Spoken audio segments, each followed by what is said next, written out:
told me I wasn't allowed at his wedding rehearsal dinner, so I arrived with a taped invitation and stayed until they begged me to leave.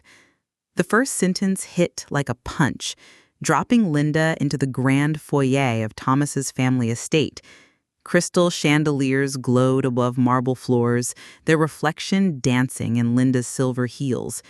She carried a fragile envelope addressed in perfect cursive, Mrs. Bardner, honored guest.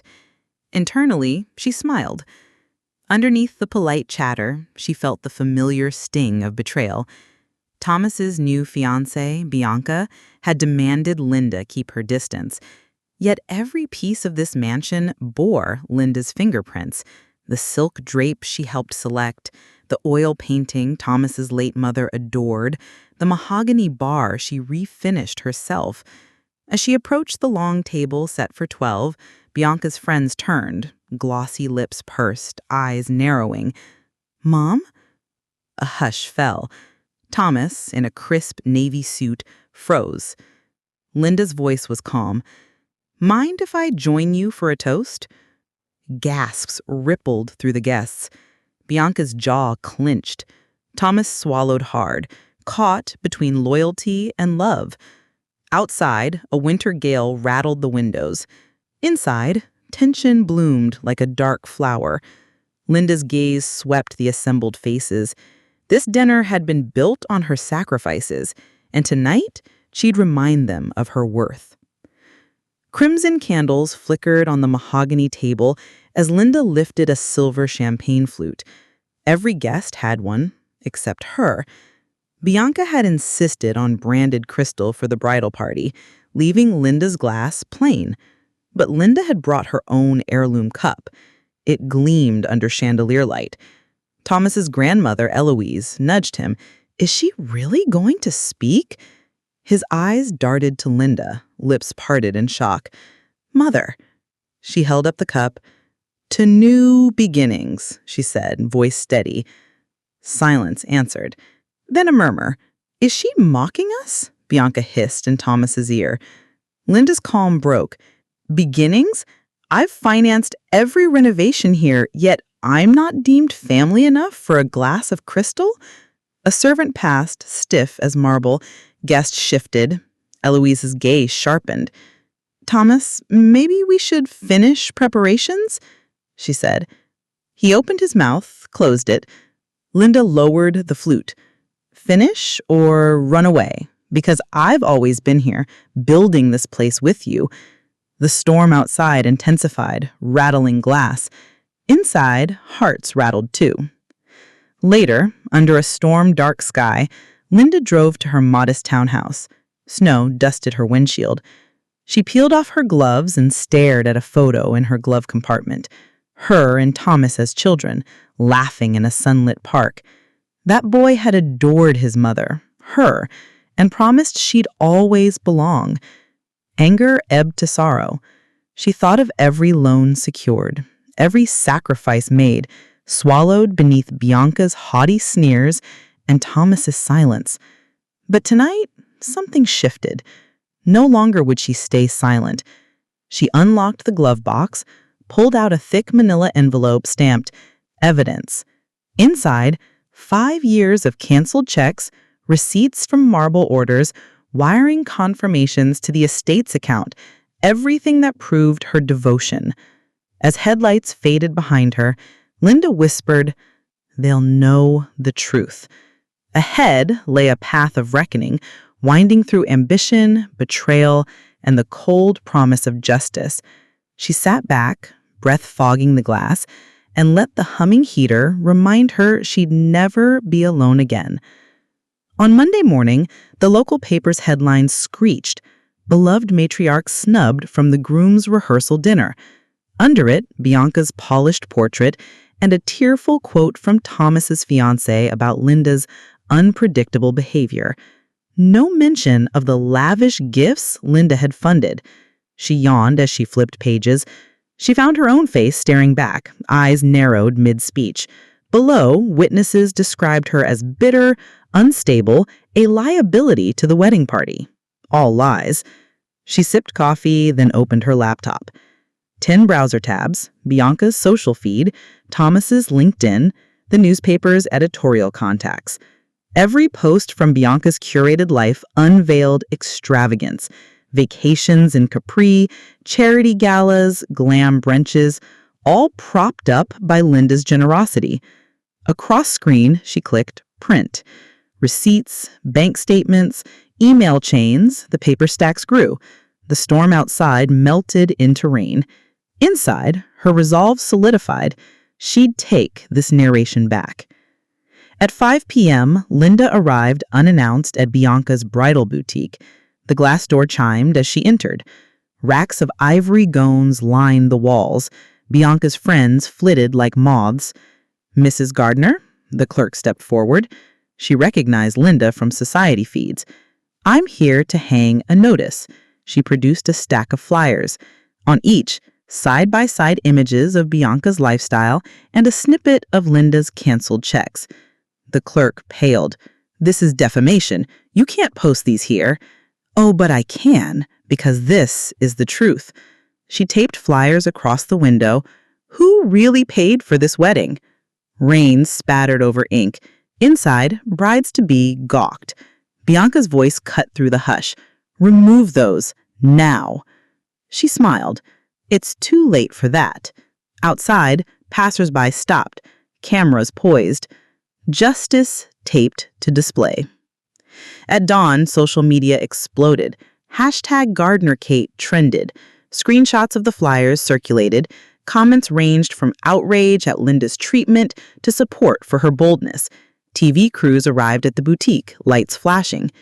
Inside her apartment, Linda listened to the coverage with satisfaction. Reporters speculated, why would a mother be banned from such an intimate event? She typed an open letter to the editor, detailing every mortgage payment, every remodeling project she underwrote. She described Bianca's cold text. "You are not welcome." She exposed the newspaper's bias. By noon, the editor called. "Mrs. Gardner, your letter will run. Full page." She set down her pen and stood by the window. She exhaled. The rain had stopped. In its place, a clear sky. Today, she'd reclaimed her narrative. That evening, Thomas called. His voice trembled. "Mom, what have you done?" "I told the truth," Linda said softly. "Bianca's furious. My grandmother is appalled. And the boutique is suing you." She turned away, then let them sue. "Dad asked me to mediate. Please come to the house." "Thomas, you chose silence over me." "Not anymore." She paused at the door of the estate's gate, frost cracking underfoot. Inside, she'd confront her heart's ache. Grandmother Eloise's study smelled of leather and aged perfume. Shelves bowed with biographies of societal matriarchs. Chloe, the butler, led Linda to a velvet armchair. Eloise watched her from behind monogrammed glasses. "You are very brave, Eleanor." Even her name felt unfamiliar now. "I'm only seeking respect." Eloise leaned forward. "We all bear scars." She offered a delicate biscuit. Linda drank tea. Outside, snow fell. "Your gifts built this home," Eloise said. "But your love was taken for granted." Linda blinked. "Then why ban me?" Eloise's sigh was deep. Pride, fear of scandal. But even scandal can't erase devotion. You've proven that this week. For the first time, Linda felt seen. Next day, the boutique's lawsuit arrived, restraining order and defamation claim. Lawyers demanded $250,000. Linda's pulse surged.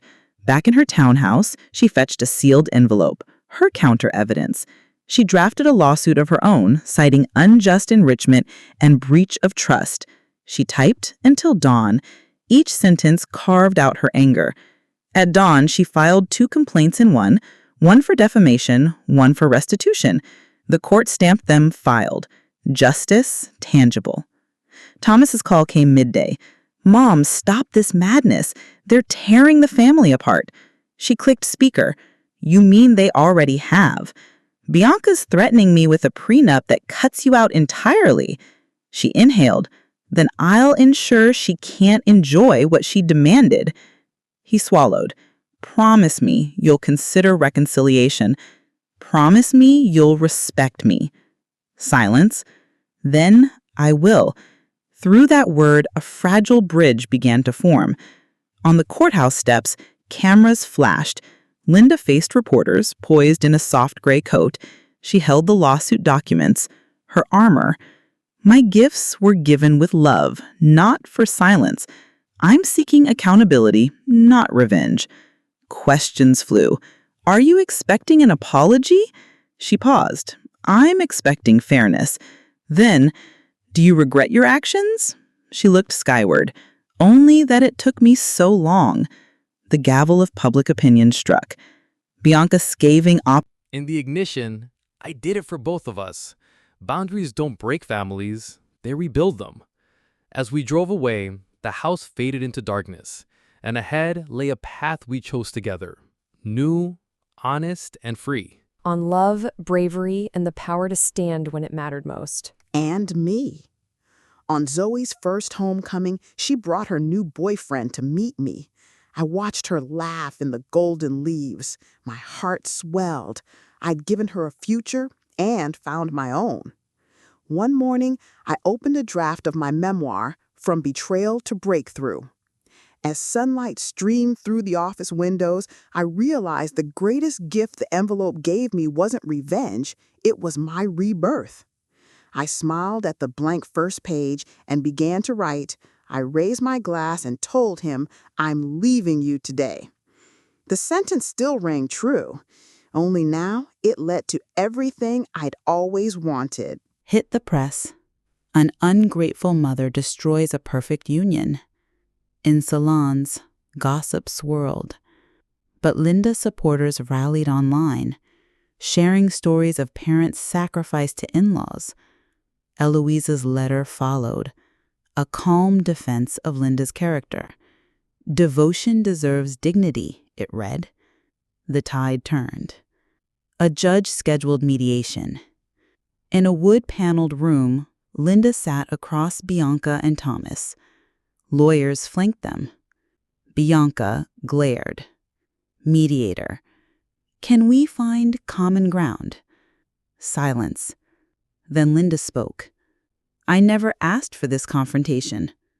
I wanted respect. Bianca's face faltered. Thomas's voice rose. Bianca's hurt me by shutting my mother out. Bianca looked down, a tremor in her voice. I didn't realize how much she did. That night, Linda returned home, weary but resolved. She settled into her armchair, her own throne of quiet dignity, and opened a letter, an invitation to the family's holiday brunch, unconditional. Inside, Eloise's delicate handwriting. Christmas Day at noon. No conditions. Tears slicked Linda's cheeks. Outside, winter softened to dawn. On Christmas morning, Linda dressed simply. Charcoal skirt, cream sweater. At the estate's entrance, she paused, heart pounding. Inside, warm light and laughter greeted her. Thomas embraced her fiercely. Bianca stepped forward, voice small. I'm sorry. Linda nodded. I believe you. Eloise joined them, offering a hug. In the grand hall, forgiveness felt fragile yet radiant.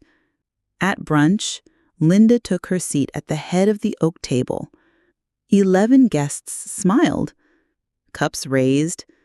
She looked at Thomas, grown, weary, remorseful. She met Bianca's eyes, humbled, tentative. As crystal glasses chimed, Linda whispered to herself, this is more than a toast. It's a new beginning. Later, in the quiet of the living room, Linda reflected on the past weeks, the fury, the pain, the justice served. She understood that respect was both gift and earned right. Thomas joined her by the fireplace. "Thank you for fighting." She smiled. "Thank you for listening."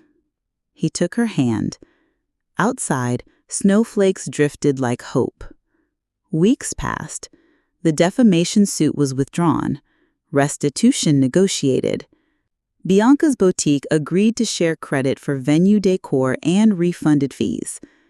Linda used her settlement to establish a scholarship in her daughter's name for young women pursuing careers in construction management. A final act of generosity. At the scholarship ceremony, Linda spoke to a hall of bright faces. "I learned that love without respect is a hollow gift. May you demand both as you build your futures." Applause swelled like a benediction. That summer, Linda hosted a workshop at the estate. Design, finance, empowerment. Bianca attended. Shoulder to shoulder, a partner in purpose. Their collaboration surprised many, but symbolized a healed bond. One autumn evening, Linda and Thomas sat on the estate's back terrace, watching sun dip behind hills.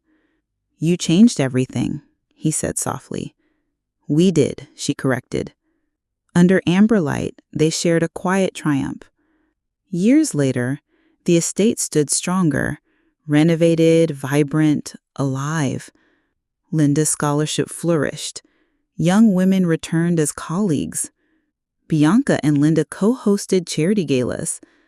At each event, they toasted not just new beginnings, but hard-fought justice. On the anniversary of the Rehearsal dinner fiasco, Linda penned a memoir, Dignity Demanded. It chronicled sacrifice, betrayal, and the power of standing firm. In bookstores, readers found their own courage. At the memoir's launch, Thomas whispered, "You're a legend." She laughed. Just a mother who refused to be erased. Her words echoed in halls beyond the estate, igniting hearts. On a brisk winter morning, years hence, Linda stood alone by the oak tree she planted for Maria. Snow settled on branches. She placed a hand on the trunk, eyes closed. "Justice and love can coexist," she murmured. A breeze stirred leaves. In Linda's heart, the final chapter had written itself. Though wounds cut deep, dignity endured. And from its ashes sprang a legacy of respect, redemption, and rebirth.